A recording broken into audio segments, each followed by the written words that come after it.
Hi everybody, welcome to What's in the Box. Today myself and John are going to be having a look at some Wild West activists. So today, John, we have the Viridian Posse. Well, Viridian Clade Posse. These are weird. They're the aliens of Wild West activists. Right, okay. Okay? Yep. So, not weird, it's sci-fi. Okay, it's Sci-fi. Still weird. Beautifully presented box. I'm going to say that right now. So, look at that. It feels like you're actually getting something really important. I mean, like, it's going to be your first impression of the game, the kits, and the miniatures. So, what do we get inside here? First things first, I'm going to guess this is all of our instructions. Or is it just a... Oh, it just looks like a... It's like an info pamphlet. Yeah, and it's actually leading you to some like free downloads and stuff. Yeah. Which is quite nice. Mm-hmm. Then, as we move through the box. So, next up, we're going to get all of our miniatures. So, lots of hard plastic, but there is one big dude in here who looks to be in resin. And we get our cards. So we'll quickly have a glance at them to see what exactly is in this box. Mm-hmm. Oh, I see they have assembly guides if you scan the QR code. Yeah. Or and go then to on the website they have digital versions of all the cards. Yeah. So if you're ever wondering what's the latest rules, any updates, things like that, always make sure and just have a look on there. Yeah. So what do we have here? So we have a Viridian Clade theme posse. So they're doing theme forces now, which is quite nice. So if we look like so, it's telling you what you want and how much you're wanting to put in it. And then sticky cards. So we've got a Viridian Alpha. So I'm guessing this is going to be your boss. You think? Well, I'm seeing Fortune, and it's quite high on the Fortune, and its cost is quite high too. So I think it's a pretty safe bet that this is our leader. We then have Rhydian Locusts, 90 points per model, that's not bad. Actually, weapon-wise, what have they got? Staff, Disruptor Blasters. I think this could be very interesting just for the actual stuff you could paint with it. You know, actually having fun with the different types of paint. Yeah. You've also got negative conditions these guys cause. You've got unit common rules. This card, I like. So, this one card that's giving you all the common rules on one spot, so you're not having to hunt through your rulebook. Yeah. Great idea. And double-sided, of course. This is positive conditions they could have, negative conditions they could have. This is Watcher's Faction Armory, so I think it's just a quick breakdown of some of the weapons and stuff. And then, obviously, you have all your other cards. Excuse me, I'm not feeling well today. So let's start with our big guy, because I'm thinking this may be our commander. If you flip to the back of the box, Probably the Alpha, yeah. we may be able to see. Model B. Well, he's got a staff. Yeah, so that's the Alpha. Yeah, so this guy is resin, so you're going to want to use super glue on him, but you've got a leg and arm with part of the staff here. You've then got the top of the staff. I like the design of these just because it's so different to everything else in the world. Yeah. We've got, let's see, other leg, arm with a weapon, and his head. The head, the facial expressions, quite faceless alien, quite nice. Yeah. And then you've got his main body. Really nice detail on the sculpt for this. Yeah. Then we're down into our other models. And they all look to be reasonably big, although, oof, look at some of these weapons. Okay, so I'm going to say this now. I may have issue identifying some of these components, just because it's alien. So, we'll go to the first quarter of our sprue. So I'm guessing this looks to be heads, here and here. This looks to be like maybe waist armor, or waist extra bits. Shoulders. Yeah. Oh, okay. I think those are shoulders. You've then got this, what is that? The backpack? Backpack? It looks like a jump pack. Yeah.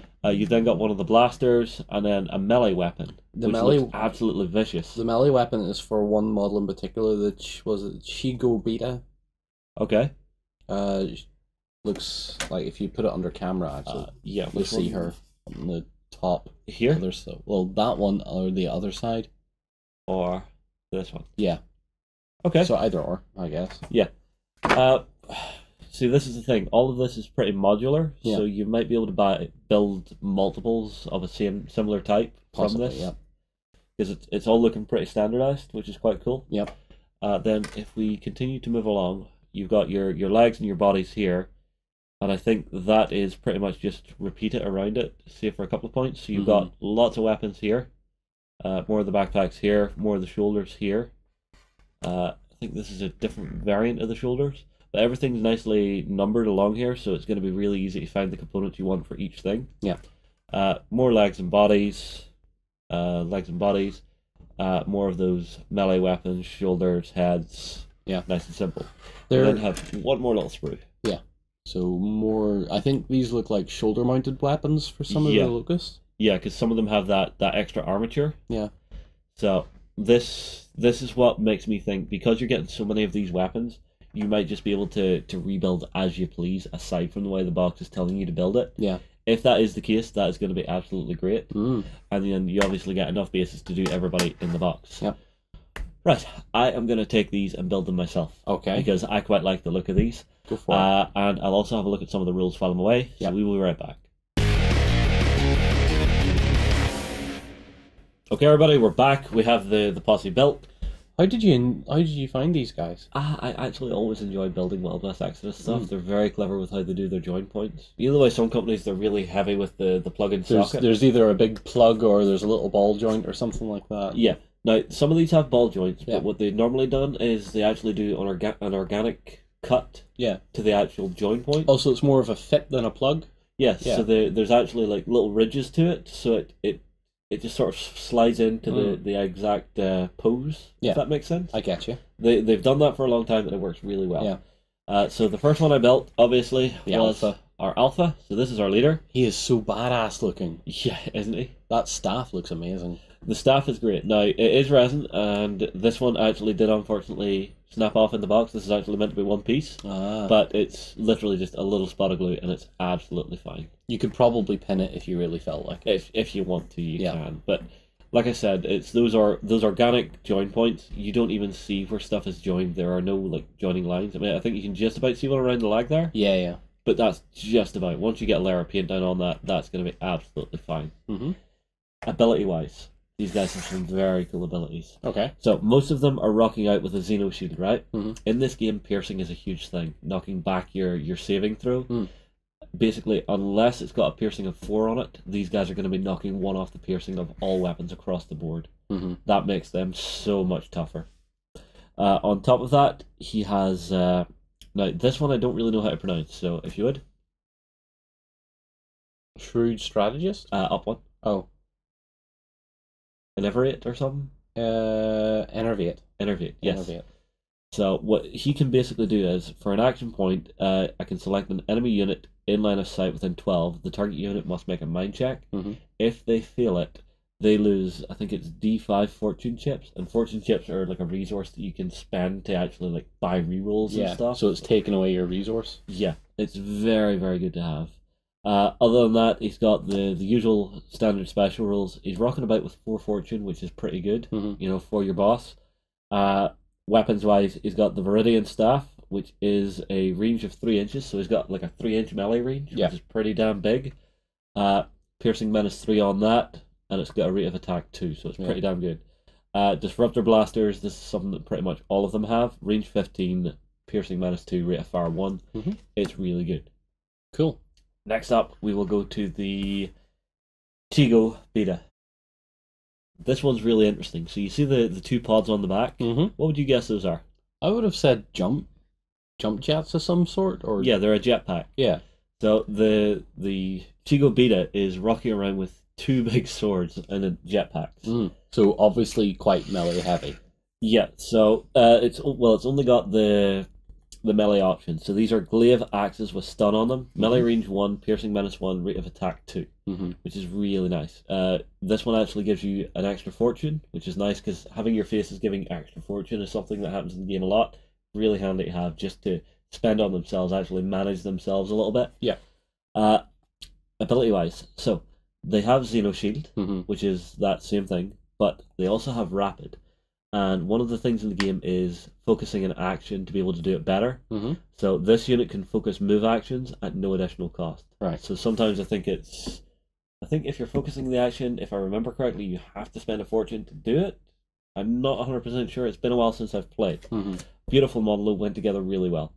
The next one is our Locust Beta, and these just look so badass with the multiple arms with weapons on there. Yeah. So we've got one of the glaives, disruptor blaster, and then a weapons array on the back. Mm-hmm. And this one, I don't know. This one looks more intelligent. I don't know what it is. The pose is just a little bit more mastermindy. The pose, yeah, the pose feels like it's that knowing sergeant or that junior officer that's just, yeah, I'm told for the job, yeah, but I know what I'm doing. You know, I'm told and I know. Yeah. So not this one I need. It is this card I need. Again, comes with fortune, so it can sort of manage themselves. Clade Axe, we know what that does. Yep. Only this one has rate of attack 1 because Yep. they're only carrying 1. Disruptor Blaster, we know what it does. The Locust Array is linked with Revolver Fan, which is really nice. So basically you can sort of fan the trigger on some weapons. And make it quicker, is that? Yeah, if I remember right. Range 12, rate of attack 3, and piercing -2. Very nice. Ability-wise, this one has the Gunfighter ability. So this unit may target different units with checks from their weapons rate of attack in a shoot action rather than having to resolve them against a single target. This unit does not need to spend action point to use the Revolver Fan. So basically you can imagine them walking through the battlefield and the arms just independently targeting units and picking people off. Yeah. Which is very cool. Yeah, very nice. Next up, we have the regular Chingo. Yep. Or Chigo, sorry. Now I built 2 of these because these are your hands. So in the box you can either build like 3 Locust or 3 of the Chigo. I decided to go for 2 and 1 just because of costing, because these guys are a little cheaper, right? So if we have a look at them under close camera, they've got some really nice dynamic posing to them. Yeah, they look a lot more aggressive than your faces do. Yeah. Well, these are, they're not exactly mindless, but they're more straightforward because they're basically running around with twin pistols and the jump packs.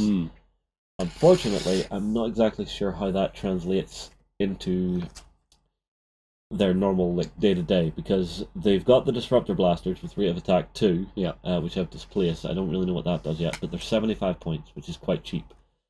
On the backside, they've got the Xeno Shield, which is nice, but that's about it. So this is basically your bare-bones basic hand. Your other guys, though, the basic Locusts, they have one of the weapon arrays on the back. And, it's a little smaller, but I think it looks really cool. Yeah, it's a bit more slimline. Yeah, exactly. For them, they still have the Xeno Shield, no other abilities. They cost 90 points. So it's an extra 15 points for the second weapon. I don't know. It'll take some gameplay to actually figure out how good they are and figure out which sort of balance you want to go for with it. Yeah. But this is only a starter posse. There's an entire range to explore here. Of course. Build quality, great. Yeah. Did have to take off some mold lines, but nothing more than you would normally expect from plastics. Yeah. A little bit of a tarnish here and there, and that's about it. Yeah. Right, well, I'll tell you what, everybody, get your comments in below. Tell us what you think of the posse. Are they going to be the one for you for Wild West Exodus? We will move on. We'll see you again soon. Go ahead and check out our other content on screen now, and be sure to check out beastsofwar.com for the latest gaming news and gaming Let's Plays. And while you're at it, why not hit subscribe and remember to ding our dong. Go on, you know you want to click it. Go on.